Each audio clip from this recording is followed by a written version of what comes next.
Hello les filles, bienvenue dans Simplifie, le podcast qui est là pour t'aider à simplifier ta vie. Ça y est, on se retrouve après une belle série d'été qui j'espère t'a aidé à simplifier et profiter de ton été et puis aussi préparer un petit peu ta rentrée. Et aujourd'hui, je te retrouve dans un tout nouveau contexte, plus en mode marché-parler, comme j'ai eu l'occasion de le faire dans des épisodes précédents. Donc, je te rappelle le principe du marché-parler. En gros, c'est je marche et je te parle en même temps. Waouh, c'est hyper sophistiqué. Mais voilà, c'est un format qui me plaît beaucoup et qui me fait du bien à certains moments pour aussi stimuler ma créativité. Donc, je suis super contente de te retrouver. Pour ma part, je te retrouve, je te disais, dans un nouveau contexte parce que je ne suis plus à Toulouse. Ça y est, nous avons déménagé. Je suis en train de me promener dans mon jardin. Et ça, je t'assure que c'est un kiff absolument immense pour moi. Nous avons déménagé à la campagne, dans la région, dans le Béarn, dans la région paloise.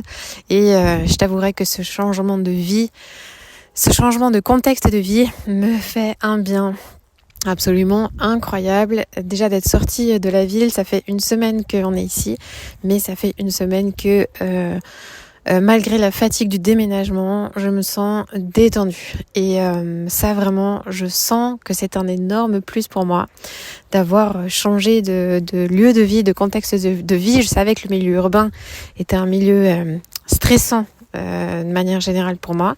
Et en fait, je sens déjà le bénéfice du fait d'être au vert, d'entendre le vent dans les feuilles, d'avoir le soleil et surtout le calme. Voilà, après des années passées en ville dans un contexte bruyant et stressant, je t'avouerai que là, c'est mon petit kiff, grand kiff personnel, voilà. Donc, aujourd'hui, j'avais plus envie de te faire un podcast en mode partage de nouvelles, voilà. Je viens pas avec une thématique particulière, mais j'aime bien de temps en temps comme ça faire des petits focus sur, ok, où est-ce qu'on en est maintenant, quelles sont les actualités, moi de mon côté, quelles sont les choses qui ont bougé, qui avancent, et puis tout ça dans l'idée aussi de pouvoir t'inspirer, de pouvoir aussi des fois te dire et te rappeler que t'es pas seul. T'es pas seul, que ce soit dans tes joies et dans tes galères, dans tes peines, dans tes tristesses, dans tes moments de doute, dans tes défis et dans tes moments de victoire. T'es pas seul, voilà. Et j'aime bien vivre aussi ces épisodes de temps en temps comme ça en mode beaucoup plus informel. Donc j'avais envie de te partager un petit peu comment est-ce que j'ai vécu personnellement cette période de déménagement, quelles sont les choses qui ont été challengeantes et quels sont aussi les moments, les grandes joies que j'ai vécues dans ce déménagement.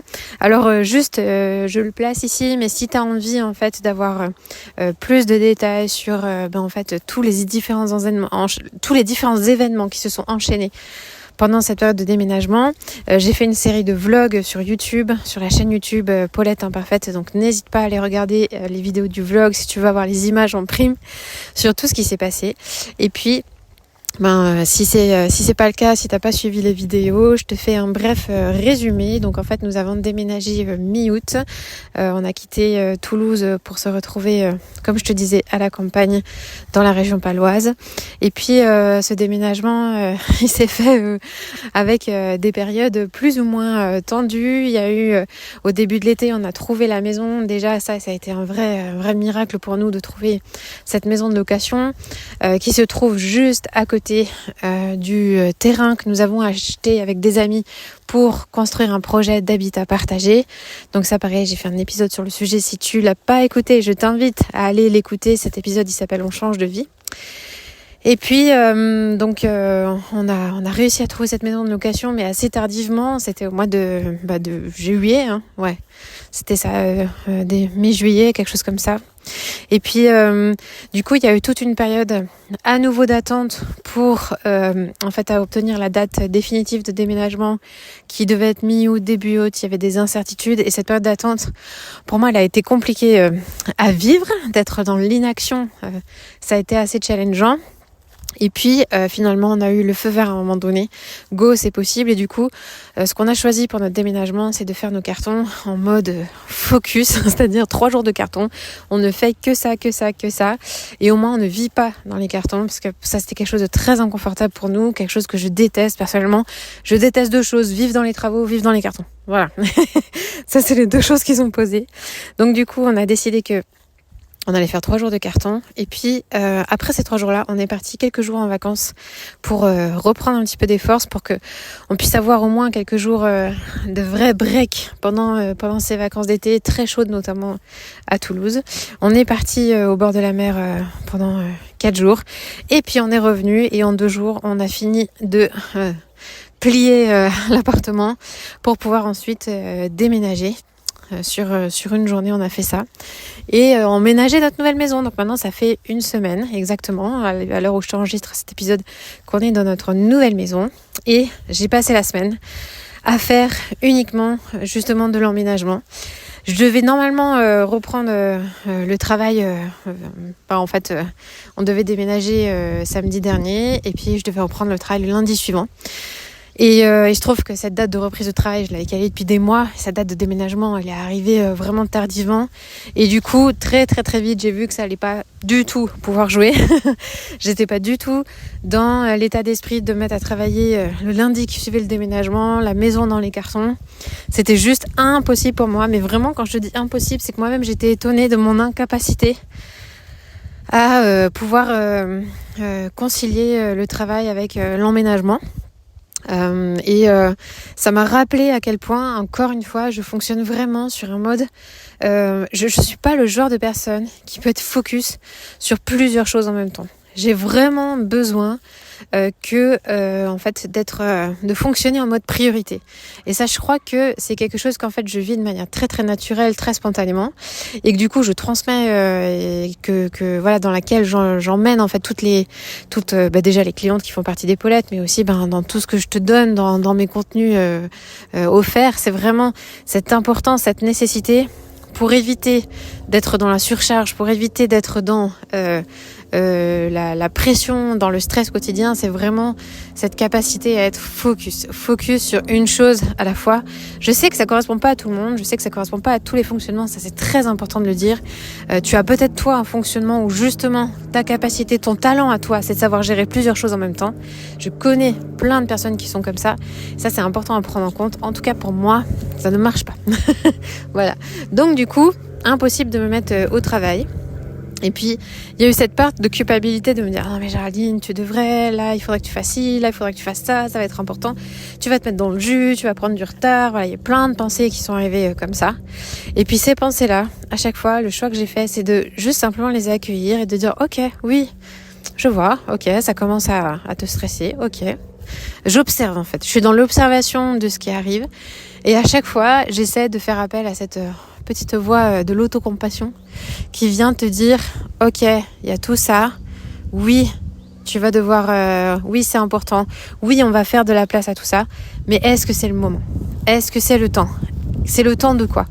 Quelle est la priorité du moment ? » Et le fait de me rappeler à chaque fois que la priorité, c'était que mon besoin était que cette semaine-là, je puisse la passer à emménager la maison pour que tout soit installé et qu'on soit confortable pour vivre la rentrée scolaire, qu'on n'ait plus besoin de se prendre la tête avec le fonctionnement de la maison, et que ma 2e semaine de reprise, là je sais que ça va être une semaine où je vais être à fond dans beaucoup de rendez-vous, dans beaucoup de choses qui vont se redémarrer. Cette 2e semaine de reprise, je puisse être pleinement dedans. Je savais que du coup cette première semaine que j'avais prévue, c'était une semaine slow, une semaine sans rendez-vous, une semaine où je reprends un peu la main sur mon emploi du temps, le lien avec mes clientes, etc. Et du coup la 2e semaine, c'était une semaine un peu plus intensive.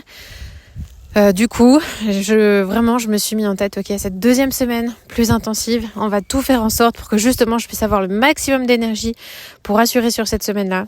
Et si là j'ai pas d'énergie pour travailler, c'est ok. Et je sais que tout ce que je ne peux pas faire sur cette première semaine, j'aurai l'énergie de le faire la deuxième semaine parce que j'aurai préparé le terrain, j'aurai préparé la maison, j'aurai préparé ma tête pour que tout ça, ça puisse fonctionner. Et puis, là, c'est complètement le cas. Je démarre cette deuxième semaine de travail et je suis dans une énergie à l'opposé. Et j'ai envie de travailler, j'ai envie de m'y remettre. Ça y est, c'est revenu. J'ai réglé les choses importantes à régler avant. Et enfin, je me sens totalement disponible pour ça. Et j'espère que je suis assez claire dans tout ce que je te raconte et assez concrète. Mais tout ça, c'est pour t'aider en fait à vraiment mesurer le besoin de se poser cette question essentielle. C'est ok, quelle est la priorité du moment? Là, c'est le temps de quoi? Ou alors là, quelle est mon énergie? Quelle est l'énergie du moment? Quel est le mood dans lequel je suis? Et d'ajuster ce que tu as prévu en fonction de cette énergie. Quand tu as beaucoup d'énergie, tu peux faire beaucoup de choses. Quand tu as peu d'énergie, tu peux faire peu de choses. Et ça, c'est hyper important. Et très souvent, je le dis et je le répète, le problème, c'est pas une question de temps. Le problème, c'est une question d'énergie la plupart du temps. C'est pas que tu manques de temps pour faire les choses, c'est que probablement tu as pas assez d'énergie pour faire tout ce que tu dois faire. Et du coup, apprendre à t'organiser et à caler les choses que tu as besoin de faire en fonction de ton énergie, je dirais même pas en fait, c'est pas apprendre à t'organiser, c'est simplement apprendre à repérer tes besoins. Apprendre à repérer ton fonctionnement, apprendre à te connaître. Parce qu'à partir du moment où tu apprends à te connaître, à partir du moment où tu comprends tes besoins, à partir du moment où tu t'écoutes et où tu te respectes aussi dans tes besoins, et bien à ce moment-là, tu n'as plus besoin d'être très organisé. Les choses en fait, elles vont couler de manière fluide. Parce qu'en fait, à chaque fois, tu seras dans l'énergie pour faire telle chose, dans la bonne énergie pour faire la bonne chose. Et ça change vraiment ton fonctionnement. Donc du coup, je t'invite peut-être toi aussi à te poser cette question. Voilà, en ce moment, avec les défis qui sont les tiens, avec cette rentrée scolaire qui arrive, quelle est l'énergie dans laquelle tu es, cette semaine particulièrement? Quelle est ton énergie? Qu'est-ce que tu pourrais peut-être différer, reporter? Ou est-ce qu'il y a des choses que tu avais prévues plus tard et qu'en fait, tu te sens l'énergie maintenant de le faire? Ose être souple, tu vois, dans ton emploi du temps et adapter les choses pour que ça te corresponde un maximum et que tu sois au plus près de l'écoute de toi, l'écoute de ton énergie, l'écoute de tes besoins. Prendre soin de toi, c'est une manière de t'aimer, c'est une manière de te respecter. Et quand tu te respectes, que tu t'aimes, que tu t'envoies ce message, eh ben il y a tout qui s'apaise à l'intérieur. Il y a tout qui s'apaise. Voilà. Donc ça, c'est le fonctionnement que j'ai choisi pour cette semaine. Donc finalement, cette semaine qui s'est passée, ça a été une semaine où j'ai travaillé peut-être 1 heure par jour, quelque chose comme ça. Au début, c'était un peu inconfortable. Je me disais, ok, est-ce que finalement je vais pas le payer? Est-ce que ça va pas être compliqué? Puis plus la semaine est passée, plus j'ai lâché en fait. J'ai lâché et je me suis autorisée à ça. Et en fait, je réalise que après avoir eu un bon week-end de repos, là j'ai décidé que ok, toute la semaine je veux bien déballer des cartons, mais le week-end je ne fais rien et je profite de mon week-end. Je sens que mon réservoir d'énergie est revenu. Hier, je dormais l'après-midi, j'avais envie de faire la sieste. Aujourd'hui, je sens que ça y est, l'énergie elle est repartie et ça fait un bien fou. Voilà, donc on est reparti pour une nouvelle saison chez les Paulettes. Quelles sont les prochaines actualités? Alors reste bien connecté parce que à partir de septembre, au mois de septembre, il va y avoir un nouvel événement qu'on va organiser chez les Paulettes. C'est le challenge simplicité. Le challenge simplicité, ça va être une semaine, enfin quelques jours en tout cas dans la semaine. On est encore en train de caler les dates. Quelques jours où en fait tu vas pouvoir, je vais t'embarquer avec moi chaque jour dans des petits défis à mettre en place dans ton quotidien. On va se retrouver en live, on va avoir des moments ensemble de coaching où je vais pouvoir te coacher, t'aider à te débloquer sur certaines situations, te faire découvrir aussi ce que c'est que le coaching pour ta vie, pour ta propre vie. On va vivre vraiment une semaine qui va être, le focus, ça va être de t'aider en fait à te mettre en priorité. T'aider à te mettre en priorité et t'aider à faire en sorte que cette rentrée, ce soit la dernière fois où tu te retrouves peut-être submergé, sous pression, épuisé, stressé, mais que ce soit fini et que tu puisses vivre enfin des rentrées beaucoup plus sereines. On va mettre tout ça en place ensemble, donc reste connecté. Il va y avoir bientôt la sortie du challenge et puis comme d'habitude, tu vas pouvoir retrouver un épisode de podcast par semaine qui va sortir tous les lundis matins. Tu vas pouvoir retrouver dans la mesure du possible, mais ça j'y tiens, une vidéo par semaine tous les jeudis. Tu vas pouvoir retrouver une vidéo sur la chaîne YouTube. Et tu vas retrouver également la newsletter d'Epaulette. Enfin, c'est la lettre du dimanche matin. Je t'envoie une lettre chaque dimanche matin pour t'encourager, te booster, pour aussi te partager des fois des astuces, des conseils. Enfin voilà, tout ce qui est sur mon cœur et que j'ai envie de te transmettre. Tu la reçois chaque dimanche matin. Et puis, comme d'habitude, on peut se retrouver aussi sur Insta où pendant l'été, j'ai plutôt déconnecté. Mais on va se retrouver régulièrement sur Insta aussi. Voilà les différents espaces où on va pouvoir se retrouver.